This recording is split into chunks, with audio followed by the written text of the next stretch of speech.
नमस्ते।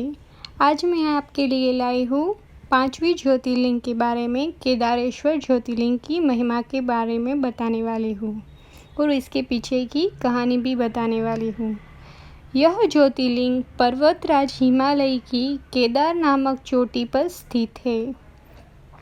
पुराणों एवं शास्त्रों में श्री केदारेश्वर ज्योतिर्लिंग की महिमा का वर्णन वारंवार किया गया है। यहाँ की प्राकृतिक शोभा देखते ही हम अचंभित हो जाते हैं। इस चोटी के पश्चिम भाग में पुण्यमवती मंदाकिनी नदी के तट पर स्थित केदारेश्वर महादेव का मंदिर अपने स्वरूप से ही हमें धर्म और अध्यात्म की ओर बढ़ने का संदेश देता है। चोटी के पूर्व में अलकनंदा के सुरम्य तट पर बद्रीनाथ का परम प्रसिद्ध एक मंदिर है। अलकनंदा और मंदाकिनी ये दोनों नदियाँ नीचे रुद्रप्रयाग में आकर मिल जाती है। ये बहुत ही सुंदर संगम है। दोनों नदियों की यह संयुक्त धारा और नीचे देवप्रयाग में आकर भागीरथी गंगा से मिल जाती है। इस प्रकार परम पावन गंगा जी में स्नान करने वाले को भी श्री केदारेश्वर और बद्रीनाथ के चरणों को धोने वाले जल का स्पर्श प्राप्त हो जाता है। इस अतीव पवित्र पुण्य फलदायी ज्योतिर्लिंग की स्थापना के विषय में पुराणों में यह कथा वर्णित है। तो चलिए हम जानते हैं। अनंत रत्नों के जनक, अतिशय पवित्र तपस्वियों, ऋषियों, सिद्धों, देवताओं की निवास भूमि पर्वतराज हिमालय के केदार नामक अत्यंत शोभाशाली श्रृंग पर महातपस्वी श्री नर और नारायण ने बहुत वर्षों तक भगवान शिव को प्रसन्न करने के लिए बड़ी कठिन तपस्या की थी।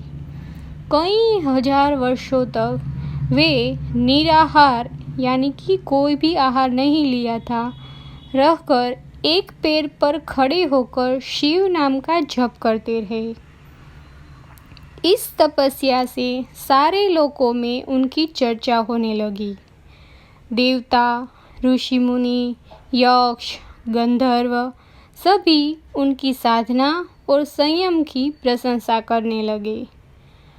चराचर के पितामह ब्रह्मा जी और सबका पालन पोषण करने वाले भगवान विष्णु भी महातपस्वी नर नारायण के तप की बहुत प्रशंसा करने लगे। अंत में भगवान शंकर जी भी उनकी उस कठिन साधना से प्रसन्न हो उठे। उन्होंने प्रत्यक्ष प्रकट होकर उन दोनों ऋषियों को दर्शन दिए। नर और नारायण ने भगवान भोलेनाथ के दर्शन से भाव विह्वल और आनंद विभोर होकर बहुत प्रकार की पवित्र स्तुतियों और मंत्रों से उनकी पूजा और अर्चना की। भगवान शिव जी ने अत्यंत प्रसन्न होकर उनसे वर मांगने को कहा। भगवान शिव की यह बात सुनकर दोनों ऋषियों ने उनसे कहा, देवाधिदेव महादेव, यदि आप हम पर प्रसन्न हैं तो भक्तों के कल्याण हेतु आप सदा के लिए अपने स्वरूप को यहाँ पर स्थापित करें और हम पर एक कृपा करें। आपके यहाँ निवास करने से यह स्थान सभी प्रकार से अत्यंत पवित्र हो उठेगा। यहाँ आपका दर्शन पूजन करने वाले मनुष्यों को आपकी अविनाशिनी भक्ति प्राप्त हुआ करेगी। तो प्रभु, आप मनुष्यों को कल्याण और उनके उद्धार के लिए अपने स्वरूप को यहाँ पर स्थापित करने की हमारी प्रार्थना को अवश्य ही स्वीकार करें। उनकी प्रार्थना सुनकर भगवान शिव ने ज्योतिर्लिंग के रूप में वहाँ वास करना स्वीकार किया। केदार नामक हिमालय शृंग पर स्थित होने के कारण इस ज्योतिर्लिंग को श्री केदारेश्वर ज्योतिर्लिंग के रूप में जाना जाता है। भगवान शिव से वर मांगते हुए नर और नारायण ने इस ज्योतिर्लिंग और इस पवित्र स्थान के विषय में जो कुछ कहा है वह अक्षरशः सत्य है। इस ज्योतिर्लिंग के दर्शन, पूजन तथा यहाँ स्नान करने से भक्तों को लौकिक फलों की प्राप्ति होने के साथ साथ अचल शिव भक्ति तथा मोक्ष की प्राप्ति भी हो जाती है। यहाँ पर दूर दूर से लोग दर्शन के लिए हर वर्ष, हर महीने, हर दिन आते हैं।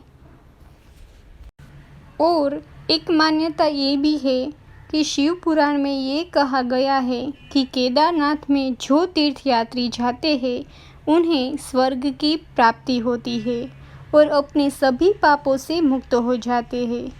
केदारनाथ के पानी को अत्यंत धार्मिक महत्व दिया जाता है।